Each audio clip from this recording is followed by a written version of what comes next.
Thank you for visiting my channel. Tonight's story is another one by Edith Wharton, The Lady's Maid's Bell.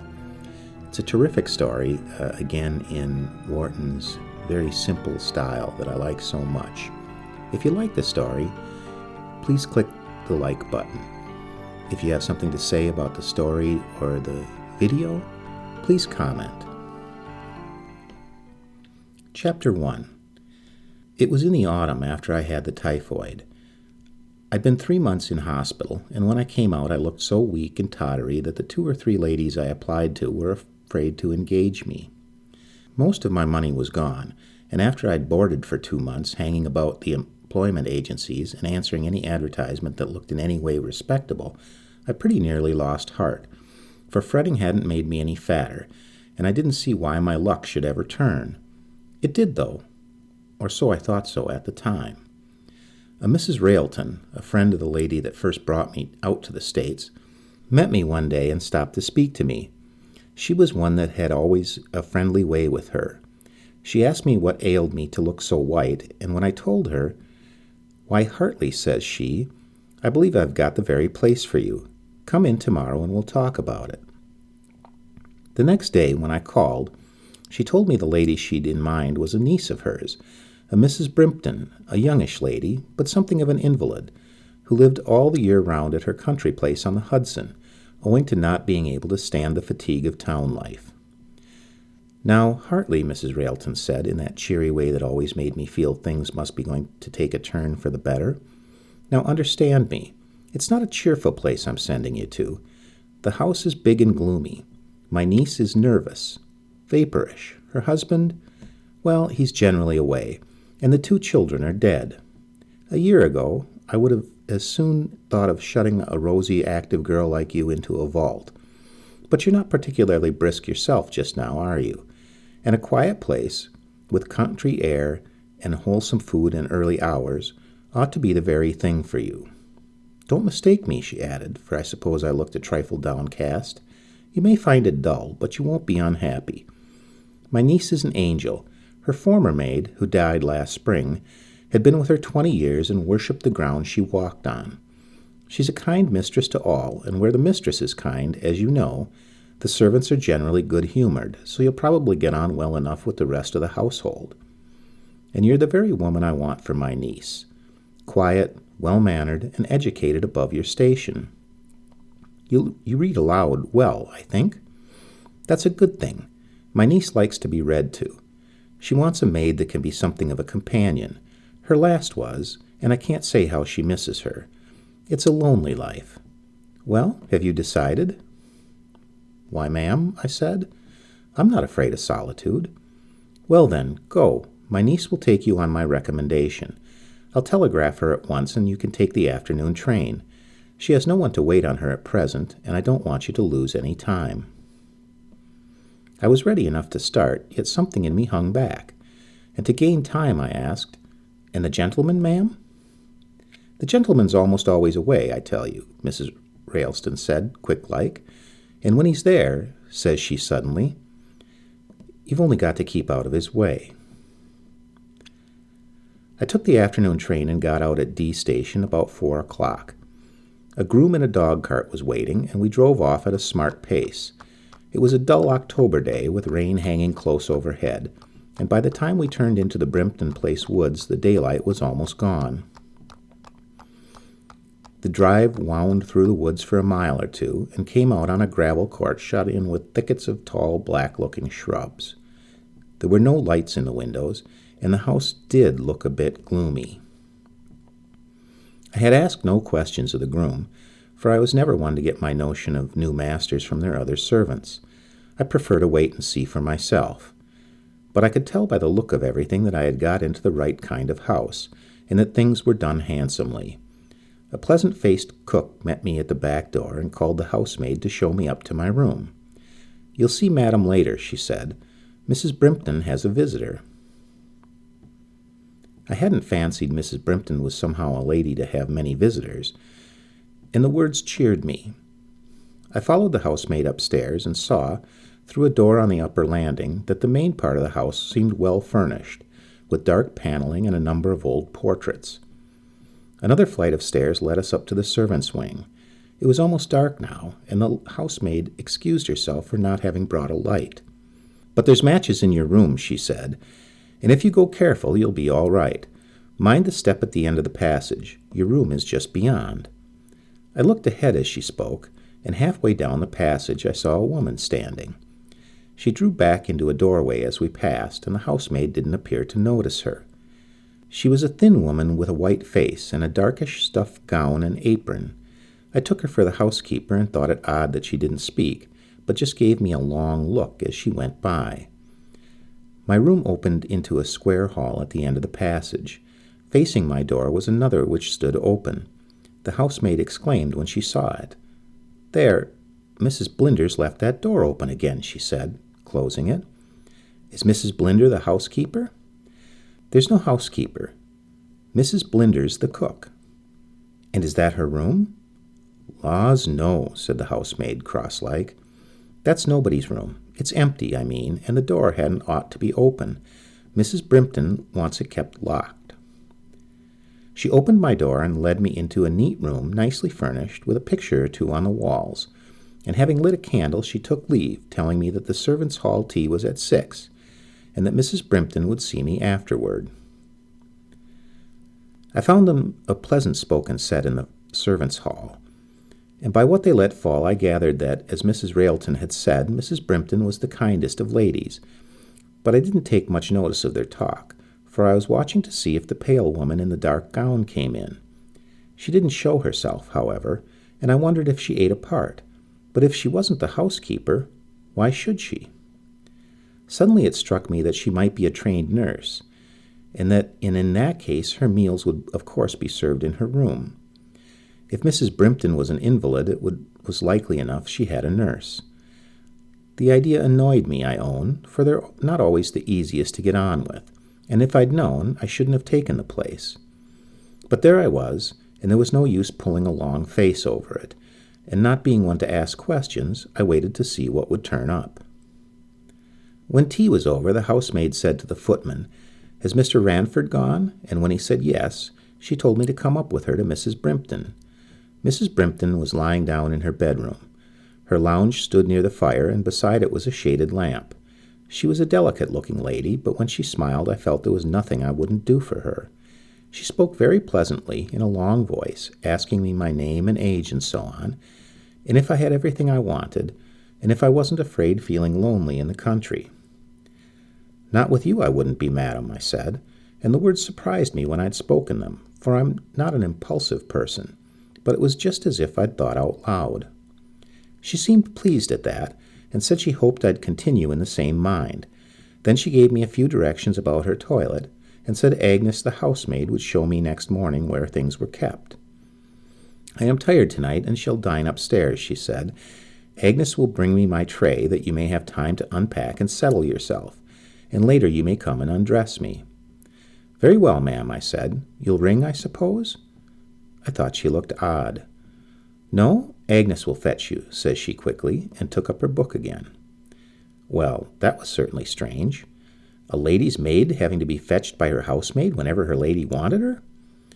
I wondered if there were no bells in the house, but the next day I satisfied myself that there was one in every room, and a special one ringing from my mistress's room to mine. And after that it did strike me as queer that whenever Mrs. Brimpton wanted something, she rang for Agnes, who had to walk the whole length of the servants' wing to call me. But that wasn't the only queer thing in the house. The very next day I found out that Mrs. Brimpton had no nurse, and then I asked Agnes about the woman I had seen in the passage the afternoon before. Agnes said she had seen no one, and I saw that she thought I was dreaming. To be sure, it was dusk when we went down the passage, and she had excused herself for not bringing a light, but I had seen the woman plain enough to know her again if we should meet.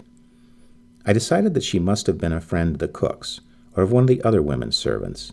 Perhaps she had come down from town for a night's visit, and the servants wanted it kept secret. Some ladies are very stiff about having their servants' friends in the house overnight. At any rate, I made up my mind to ask no more questions. In a day or two, another odd thing happened. I was chatting one afternoon with Mrs. Blinder, who was a friendly-disposed woman, and had been longer in the house than any of the other servants, and she asked me if I was quite comfortable and had everything I needed.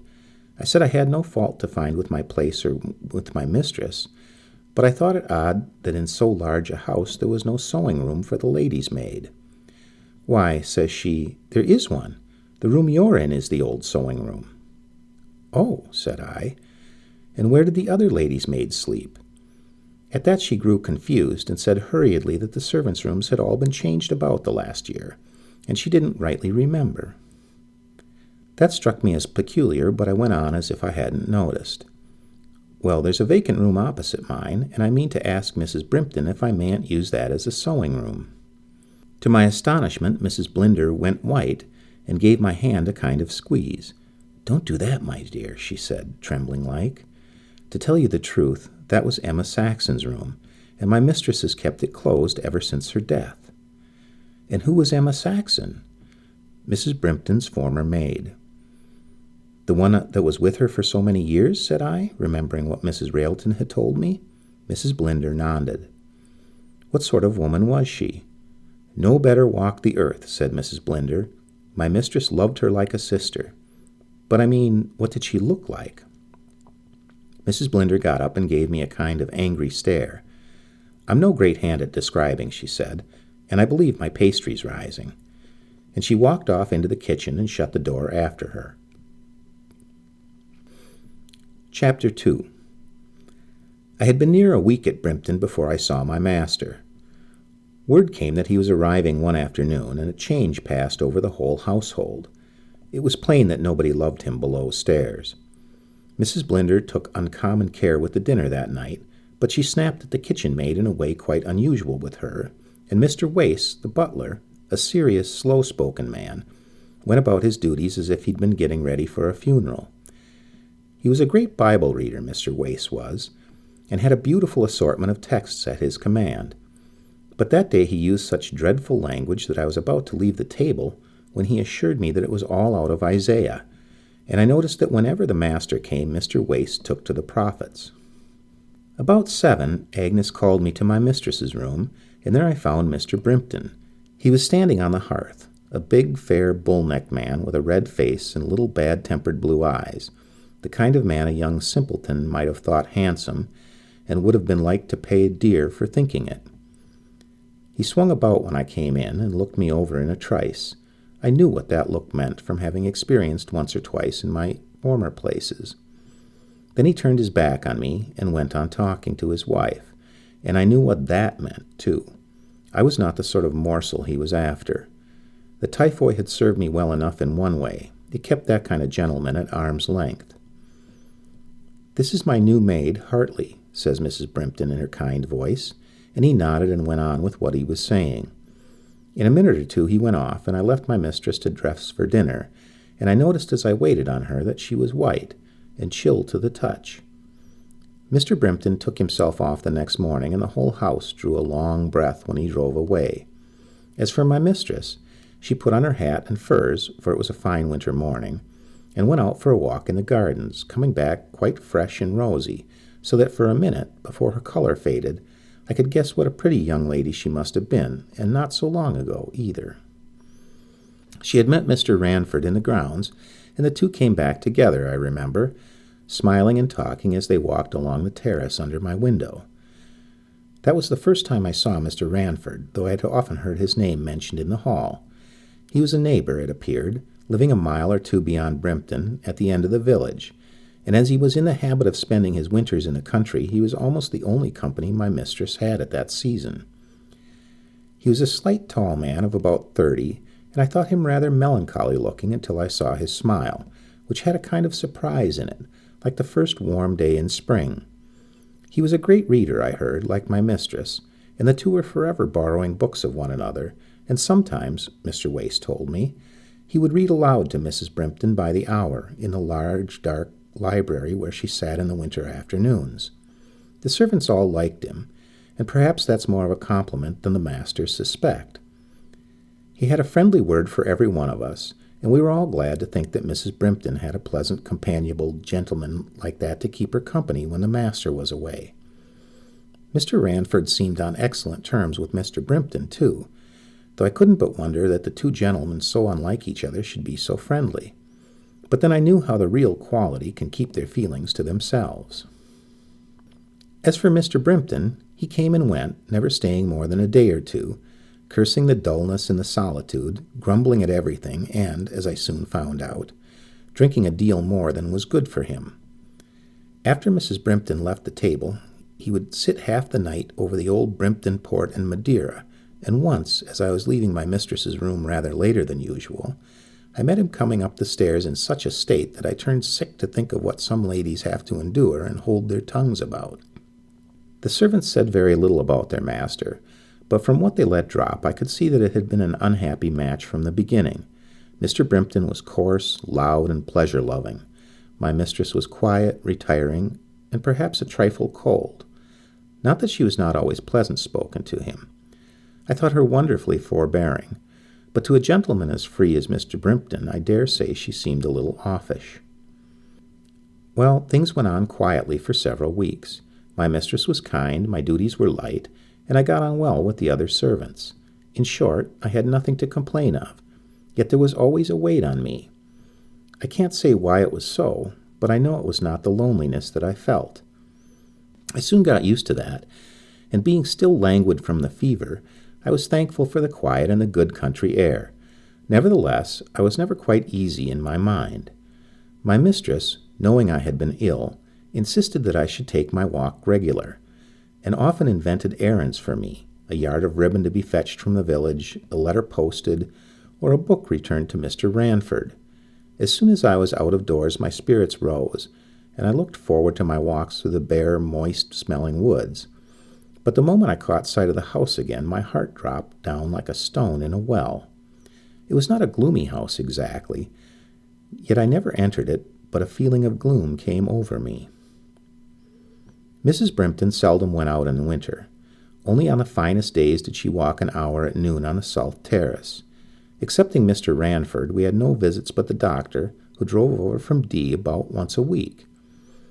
He sent for me once or twice to give me some trifling direction about my mistress, and though he never told me what her illness was, I thought, from a waxy look she had now and then of a morning, that it might be the heart that ailed her.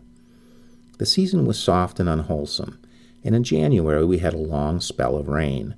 That was a sore trial to me, I own, for I couldn't go out, and sitting over my sewing all day, listening to the drip, drip of the eaves, I grew so nervous that the least sound made me jump. Somehow the thought of that locked room across the passage began to weigh on me. Once or twice, in the long rainy nights, I fancied I heard noises there, but that was nonsense, of course, and the daylight drove such notions out of my head. Well, one morning Mrs. Brimpton gave me quite a start of pleasure by telling me she wished me to go to town for some shopping. I hadn't known till then how low my spirits had fallen. I set off in high glee, and my first sight of the crowded streets and cheerful-looking shops quite took me out of myself.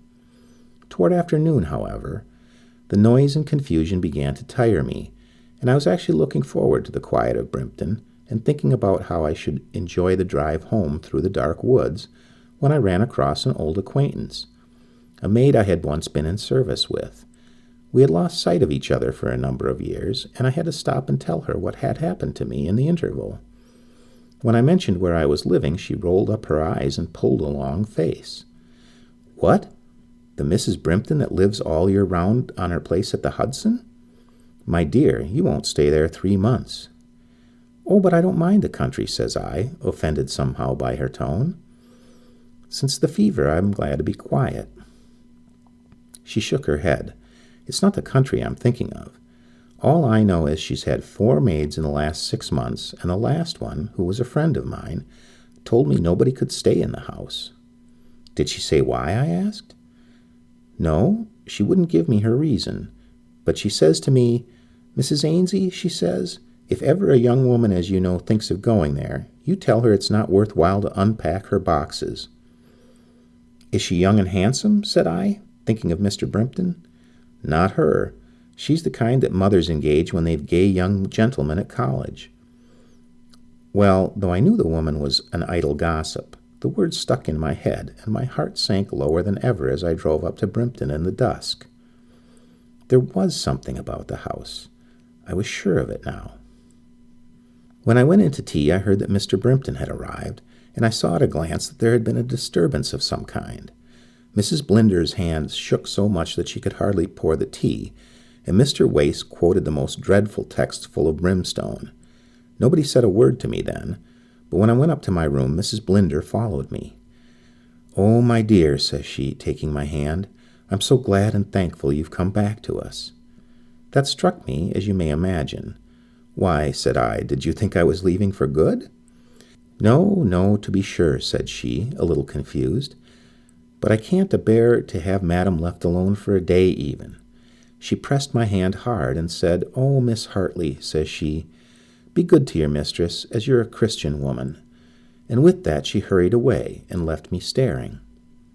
A moment later Agnes called me to Mrs. Brimpton. Hearing Mr. Brimpton's voice in her room, I went round by the dressing-room, thinking I would lay out her dinner gown before going in. The dressing-room is a large room with a window over the portico that looks across the gardens. Mr. Brimpton's apartments are beyond. When I went in, the door into the bedroom was ajar, and I heard Mr. Brimpton saying angrily, "One would suppose he's the only person fit for you to talk to." "I don't have many visitors in winter," Mrs. Brimpton answered quietly. "You have me," he flung at her, sneering. "You are here so seldom," said she. "Well, whose fault is that? You make the place about as lively as a family vault." With that I rattled the toilet things to give my mistress warning, and she rose and called me in. The two dined alone, as usual, and I knew by Mr. Wace's manner at supper that things must be going badly.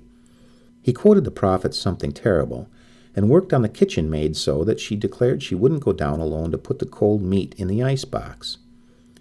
I felt nervous myself, and after I had put my mistress to bed, I was half tempted to go down again and persuade Mrs. Blinder to sit up a while over a game of cards.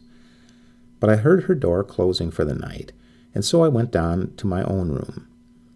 The rain had begun again, and the drip, drip, drip seemed to be dropping into my brain. I lay awake listening to it and turning over what my friend in town had said. What puzzled me was that it was always the maids who left. After a while I slept, but suddenly a loud noise awakened me. My bell had rung. I sat up, terrified by the unusual sound, which seemed to go on jangling through the darkness. My hands shook so that I couldn't find the matches. At length I struck a light and jumped out of bed. I began to think I must have been dreaming, but I looked at the bell against the wall, and there was the little hammer still quivering. I was just beginning to huddle on my clothes when I heard another sound. This time it was the door of the locked room opposite mine softly opening and closing. I heard the sound distinctly, and it frightened me so that I stood stock still. Then I heard a footstep hurrying down the passage toward the main house. The floor being carpeted, the sound was very faint, but I was quite sure it was a woman's step. I turned cold with the thought of it, and for a minute or two I durst breathe or move. Then I came to my senses. "Alice Hartley," says I to myself, "someone left that room just now and ran down the passage ahead of you. The idea isn't pleasant, but you may as well face it. Your mistress has rung for you, and to answer her bell you've got to go the way that other woman has gone." Well, I did it. I never walked faster in my life, and yet I thought I should never get to the end of the passage or reach Mrs. Brimpton's room. On the way I heard nothing and saw nothing. All was dark and quiet as the grave. When I reached my mistress's door, the silence was so deep that I began to think I must be dreaming, and was half-minded to turn back. Then a panic seized me, and I knocked. There was no answer, and I knocked again, loudly. To my astonishment, the door was opened by Mr. Brimpton. He started back when he saw me, and in the light of my candle his face looked red and savage. "You," he said in a queer voice, "how many of you are there, in God's name?" At that I felt the ground give under me, but I said to myself that he had been drinking, and answered as steadily as I could, "May I go in, sir? Mrs. Brimpton has rung for me." "You may all go in for all I care," says he, and pushing by me, walked down the hall to his own bedroom. I looked after him as he went, and to my surprise I saw that he walked as straight as a sober man. I found my mistress lying very weak and still, but she forced a smile when she saw me, and signed to me to pour out some drops for her. After that she lay without speaking, her breath coming quick, and her eyes closed. Suddenly she groped out with her hand, and, "Emma," says she, faintly. "It's Hartley, madam," I said. "Do you want anything?" She opened her eyes wide and gave me a startled look. "I was dreaming," she said. "You may go now, Hartley, and thank you kindly. I'm quite well again, you see." And she turned her face away from me. Chapter 3. There was no more sleep for me that night, and I was thankful when daylight came. Soon afterward, Agnes called me to Mrs. Brimpton. I was afraid she was ill again, for she seldom sent for me before 9, but I found her sitting up in bed, pale and drawn-looking, but quite herself. "Hartley," says she quickly, "will you put on your things at once and go down to the village for me? I want this prescription made up." Here she hesitated a minute and blushed. "And I should like you to be back again before Mr. Brimpton is up." "Certainly, madam," I said. "And stay a moment." She called me back as if an idea had just struck her. "While you're waiting for the mixture, you'll have time to go on to Mr. Ranford's with this note."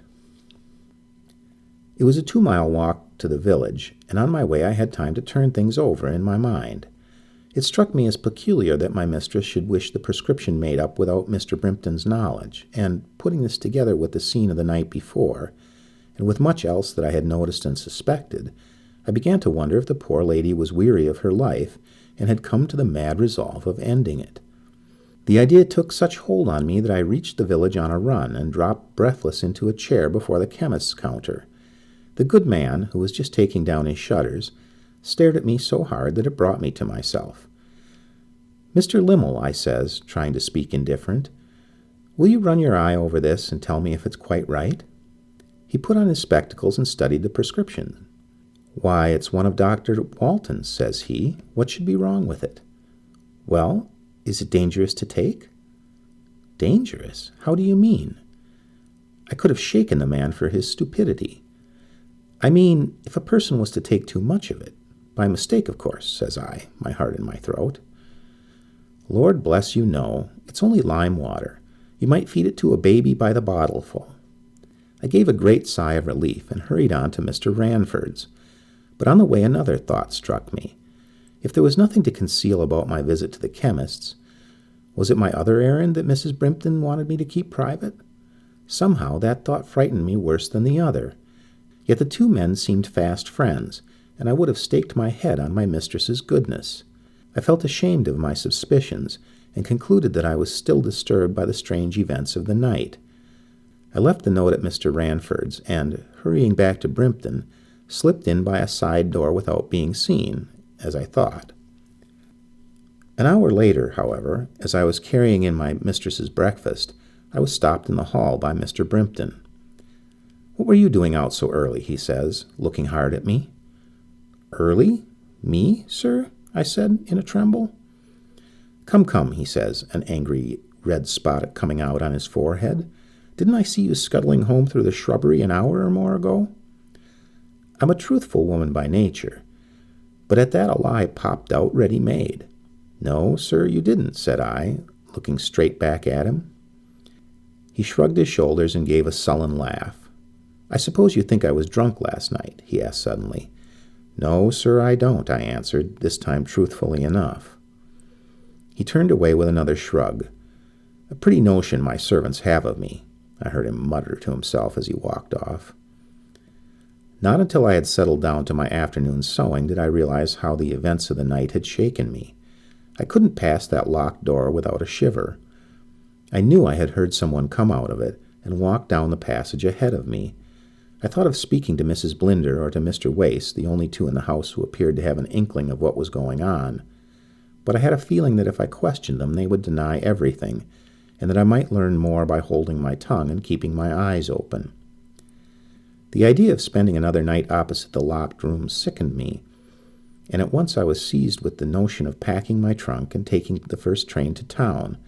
But it wasn't in me to throw over a kind mistress in that manner, and I tried to go on with my sewing as if nothing had happened. I hadn't worked 10 minutes before the sewing machine broke down. It was one I had found in the house, a good machine, but a trifle out of order. Mrs. Blinder said it hadn't been used since Emma Saxon's death. I stopped to see what was wrong, and as I was working at the machine, a drawer which I had never been able to open slid forward and a photograph fell out. I picked it up and sat looking at it in amaze. It was a woman's likeness, and I knew I had seen the face somewhere. The eyes had an asking look that I had felt on me before, and suddenly I remembered the pale woman in the passage. I stood up, cold all over, and ran out of the room. My heart seemed to be thumping at the top of my head, and I felt as if I should never get away from the look in those eyes. I went straight to Mrs. Blinder. She was taking her afternoon nap and sat up with a jump when I came in. "Mrs. Blinder," said I, "who is that?" And I held out the photograph. She rubbed her eyes and stared. "Why, Emma Saxon," says she. "Where did you find it?" I looked hard at her for a minute. "Mrs. Blinder," I said, "I've seen that face before." Mrs. Blinder got up and walked over to the looking-glass. "Dear me, I must have been asleep," she said. "My front is all over one ear. And now do run along, Mrs. Hartley." Mrs. Blinder got up and walked over to the looking-glass. "Dear me, I must have been asleep," she says. "My front is all over one ear. And now do run along, Miss Hartley, dear, for I hear the clock striking 4, and I must go down this very minute and put on the Virginia ham for Mr. Brimpton's dinner." Chapter 4. To all appearances, things went on as usual for a week or two. The only difference was that Mr. Brimpton stayed on instead of going off as he usually did, and that Mr. Ranford never showed himself. I heard Mr. Brimpton remark on this one afternoon when he was sitting in my mistress's room before dinner. "Where's Ranford?" says he. "He hasn't been near the house for a week. Does he keep away because I'm here?" Mrs. Brimpton spoke so low that I couldn't catch her answer. "Well," he went on, "two's company and three's trumpery. I'm sorry to be in Ranford's way, and I suppose I shall have to take myself off again a day or two and give him a show." And he laughed at his own joke. The very next day, as it happened, Mr. Ranford called. The footman said the three were very merry over their tea in the library, and Mr. Brimpton strolled down to the gate with Mr. Ranford when he left. I have said things went on as usual, and so they did with the rest of the household, but for myself I had never been the same since the night my bell had rung. Night after night I used to lie awake, listening for it to ring again and for the door to the locked room to open stealthily. But the bell never rang, and I heard no more sound across the passage. At last the silence began to be more dreadful to me than the most mysterious sounds. I felt that someone was cowering there behind the locked door, watching and listening as I watched and listened, and I could almost have cried out, "Whoever you are, come out and let me see you face to face, but don't lurk there and spy on me in the darkness." Feeling as I did, you may wonder why I didn't give warning. Once I very nearly did so, but at the last moment something held me back. Whether it was compassion for my mistress, who had grown more and more dependent on me, or unwillingness to try a new place, or some other feeling that I couldn't put a name to, I lingered on as if spellbound, though every night was dreadful to me, and the days but little better. For one thing, I didn't like Mrs. Brimpton's looks. She had never been the same since that night, no more than I had. I thought she would brighten up after Mr. Brimpton left, but though she seemed easier in her mind, her spirits didn't revive, nor her strength either. She had grown attached to me and seemed to like to have me about, and Agnes told me one day that since Emma Saxon's death, I was the only maid her mistress had taken to. This gave me a warm feeling for the poor lady, though after all there was little I could do to help her. After Mr. Brimpton's departure, Mr. Ranford took to coming again, though less often than formerly.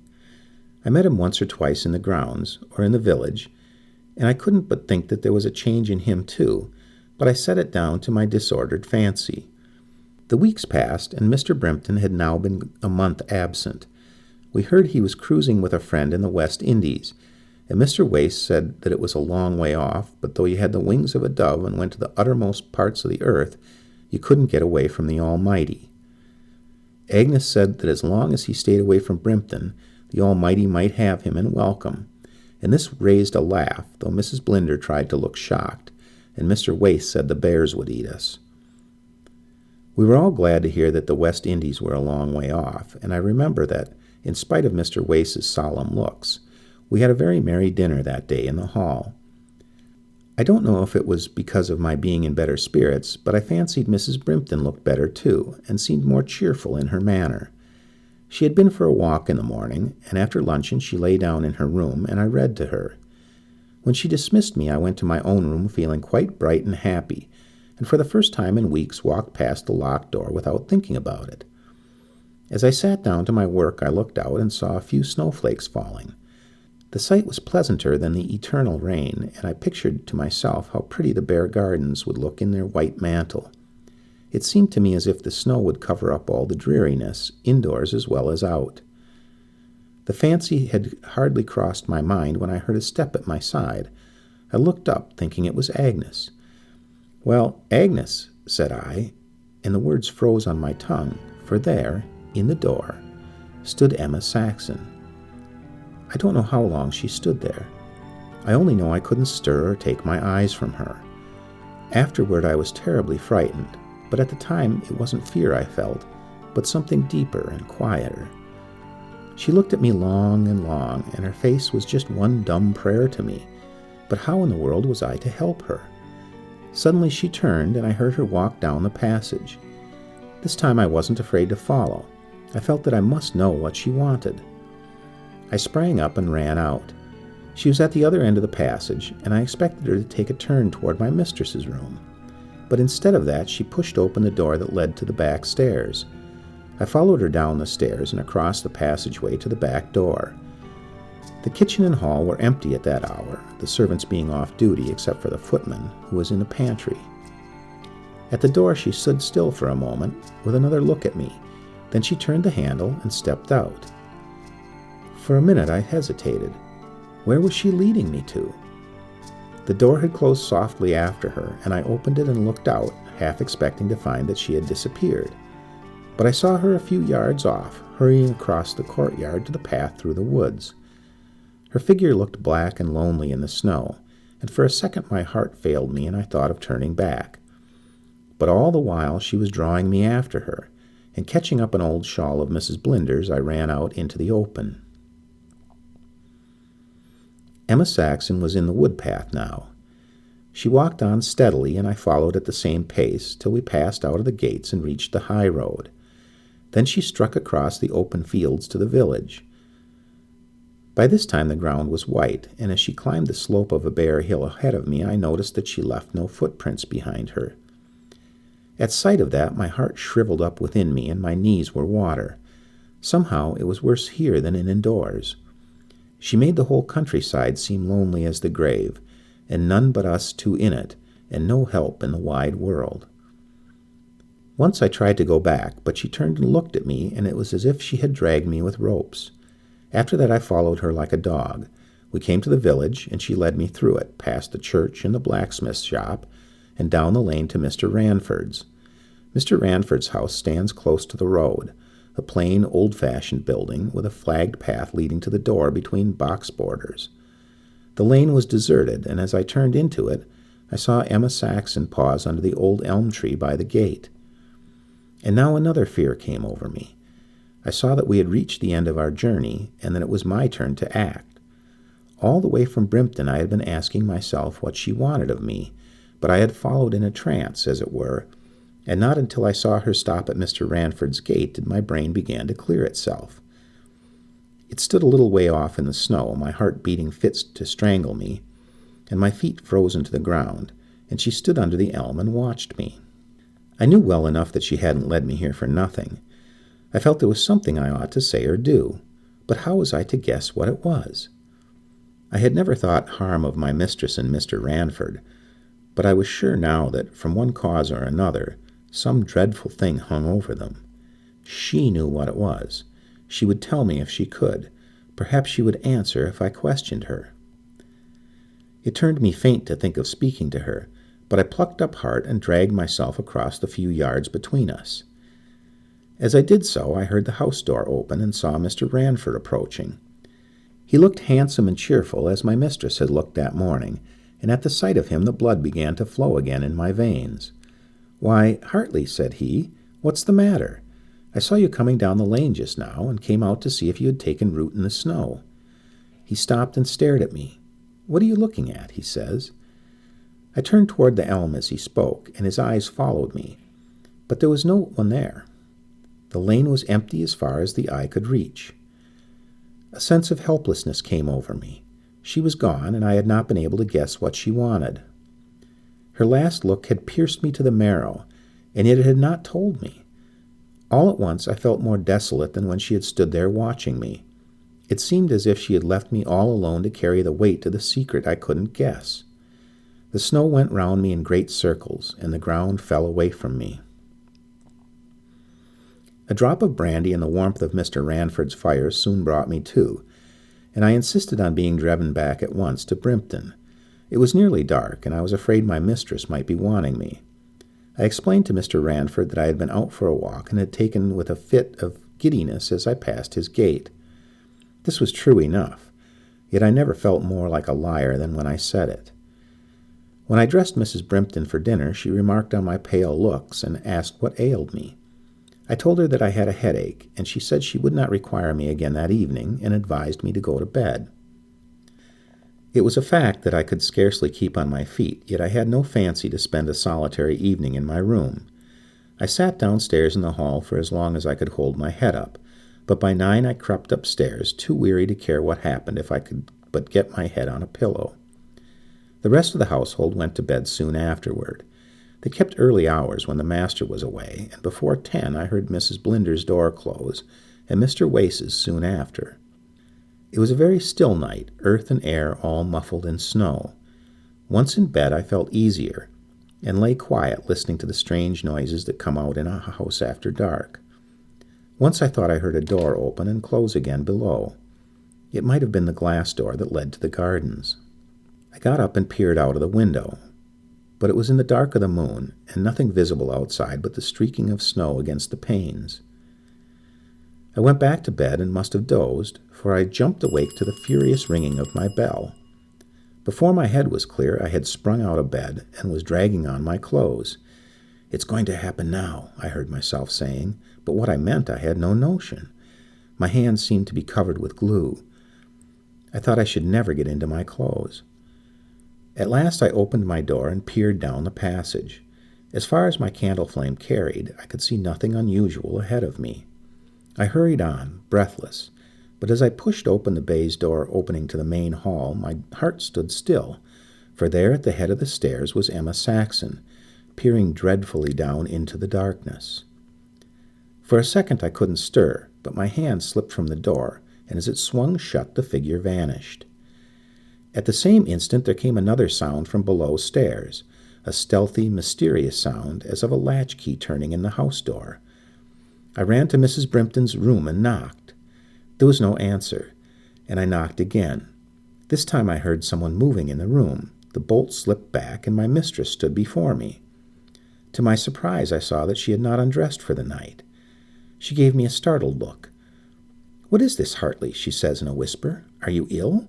What are you doing here at this hour?" "I am not ill, madam, but my bell rang." At that she turned pale and seemed about to fall. "You are mistaken," she said harshly. "I didn't ring. You must have been dreaming." I had never heard her speak in such a tone. "Go back to bed," she said, closing the door on me.